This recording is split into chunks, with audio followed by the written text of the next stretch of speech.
Ces technologies binaurales, elles sont connues depuis très longtemps. C'est-à-dire que finalement, depuis quasiment les débuts de l'enregistrement, on est là à la fin du 19e même, et début du 20e, il y a déjà des premières transmissions qu'on dirait stéréophoniques. Des premières utilisations de tête. Naturellement, on a assez vite pensé que si on mettait une tête entre deux micros, eh bien, on capterait à peu près ce qu'un humain capte. Et donc, il y avait forcément une curiosité par rapport à cela. Simplement, ces différents essais, il y a eu à certaines périodes, dans les années 60 encore, une espèce d'engouement pour justement l'enregistrement par tête artificielle. On assiste en ce moment à une réémergence. Alors, on ne peut pas prédire si celle-ci va avoir une pérennité ou non. La réalité augmentée est une facette évidente de l'E2 3D. Avec une surimposition d'images visuelles sur un monde visuel, en plus de la surimposition auditive.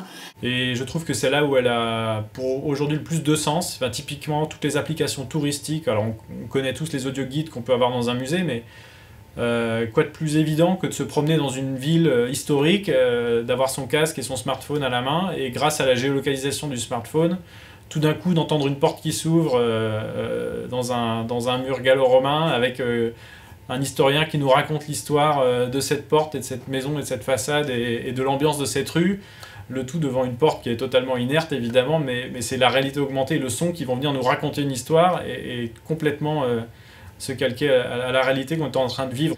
Si on imagine que dans mon monde de réalité augmentée, devant mes lunettes, je fais surgir là un petit bonhomme sur la table, et que ce petit bonhomme-là, il doit en même temps émettre un son, comme on l'a entendu tout à l'heure, il faut que le son du petit bonhomme provienne exactement de là où je visualise le petit bonhomme.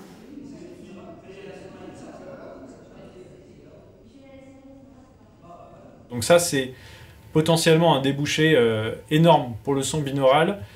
Et au-delà, pour la télévision ou la radio, c'est toute une expérience qui reste encore à créer, notamment avec ce qu'on appelle les web players, tous ces outils permis dans nos applications internet de diffusion, où on va pouvoir utiliser la webcam comme outil pour traquer par exemple la position du visage par rapport à l'écran et être capable là aussi de se servir de l'action de l'auditeur, peut-être parfois malgré lui, pour pouvoir lui offrir en tout cas des sensations sonores qui suivent totalement ses mouvements ou la circulation de son regard.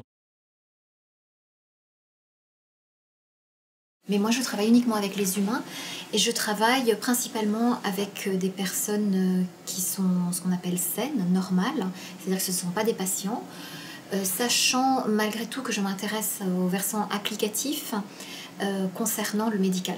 Donc je travaille également sur l'importance du son pour des populations atteintes de troubles dans le domaine psychiatrique et également dans le domaine perceptif, comme des troubles de l'audition, comme les acouphènes, donc, par exemple.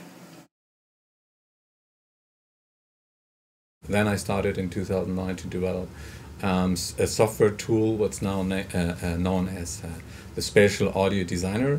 And the audio engine behind is also available in other tools, for example, in a game engine. It's connected directly to the game engine. The game engine move all these sounds into that engine, and there we work with for virtualization with a 50.1 speaker system. This is two spheres in different distances, what gives you distance perception.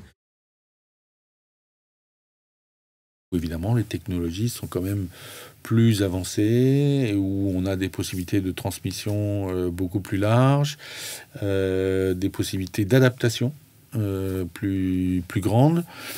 Et donc, il y a peut-être un peu plus de chances que dans les essais précédents que ces technologies se pérennisent.